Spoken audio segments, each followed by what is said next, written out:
registered? Would you want to learn about it? It seems like the answer would be yes.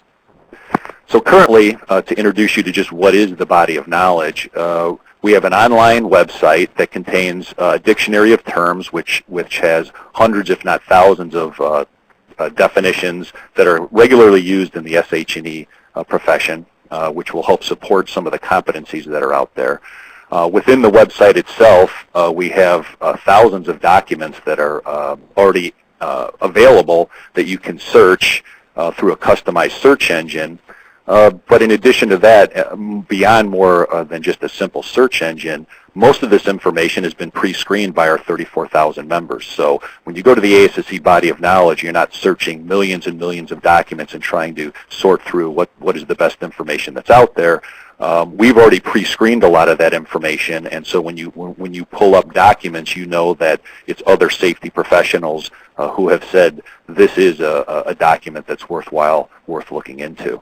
We also put some flexibility into the member web page, the way you interface with this body of knowledge, and as we add more bells and whistles, and particularly as ASSE updates its website with some new features, we hope that the flexibility will continue to increase. But the way you search for documents, the type of documents that you want to get, the detail in the keyword searches is something that you have full control over. So navigating through and pinpointing key information that you're looking for becomes very, very easy. What we have done is really captured a lot of what we would consider the key knowledge that's out there. We've put it in electronic format. To this point, we've really focused on the first 100 years of ASSE, so we were looking at various articles from professional safety. We're looking at technical articles from the practice specialties, the branches and common interest groups. The Business of Safety Committee has some documents they put together. We have white papers. We have proceedings papers from numerous professional development conferences. We have copies of PowerPoints, also safety checklists that have been uploaded onto our particular site. We're also trying to set up a system where we're capturing a lot of the professional development. So with webinars like this, we want to be able to capture this and make those available on a variety of different technical topics so that you're allowed to hear those. We also have audio recordings from many of the professional development conferences and a lot of the symposiums that are out there that we plan to have available at a later date as well. Also looking towards the future, videotaping a lot of our professional development events so that, again, if you can't make an event in person, that those are made available to you at a later date as well. So there's a lot of different types of knowledge that we're bringing on. In addition to that, we're also looking at leadership and member services as well. And so there's no reason why we can't have tutorials that'll help you use the body of knowledge, but also help you in creating this knowledge, how to write a newsletter article, how to write a professional safety article, how to submit a PDC presentation, on and on and on. We also have several members who have indicated that they want to be mentors, and there's no reason that mentors cannot be linked into this system as well. So when you search on a topic, if you're looking for specialized help or to connect with somebody who's identified themselves as an expert in the field and willing to talk with somebody and help somebody, mentor them along the way, that part of your search would put you in contact with those mentors as well. The other nice part is it gives us a networking platform, because as you sign up for the body of knowledge, you'll be able to identify those key areas that you have technical expertise in, or at least want to gain knowledge in, and it'll put you in touch very quickly with a lot of those members that have those same interests. The bottom line is we've created what we consider a global platform for collaboration and knowledge exchange. So our thought was, if you build it, they will come. We've completed what I would call phase 1A, which is having this initial offering of the body of knowledge complete, live, and online. To date, we have over 4,200 assets already uploaded, anything from videos, checklists, articles, PDC presentations, white papers, etc. The member awareness and recruitment has already started. We kicked off a lot of this at the leadership conference last year.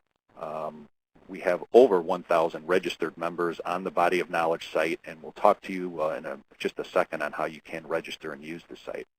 We're currently in the process of really developing define structure and really rules for sharing the body of knowledge. That's permissions, copyright issues, marketing information that might show up on websites or documents that we want to upload.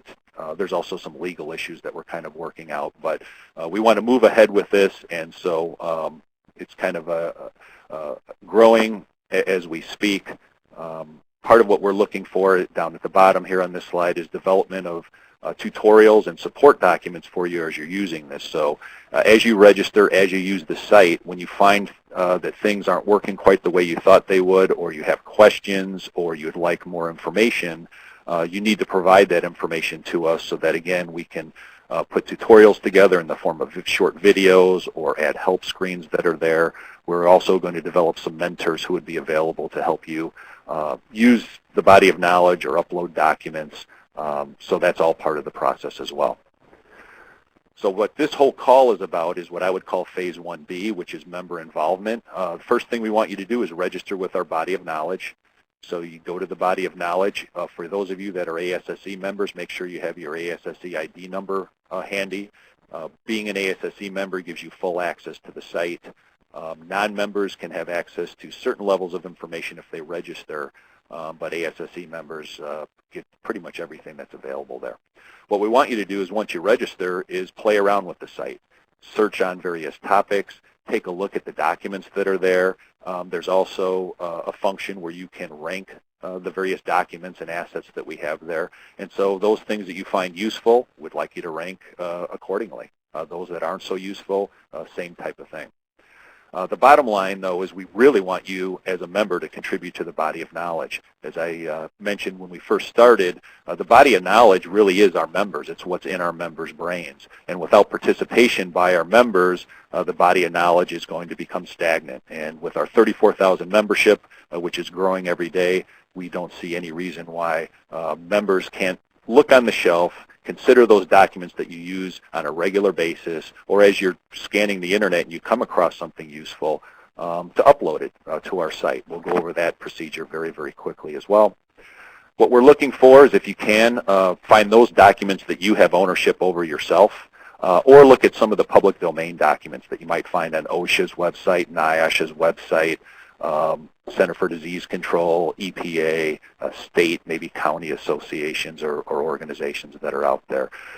For those non-public domain documents, or those documents you don't have ownership on, we're going to require permission from the owners of those documents. And again, that would be either you asking for permission, or we'll have more standardized formats for that as the body of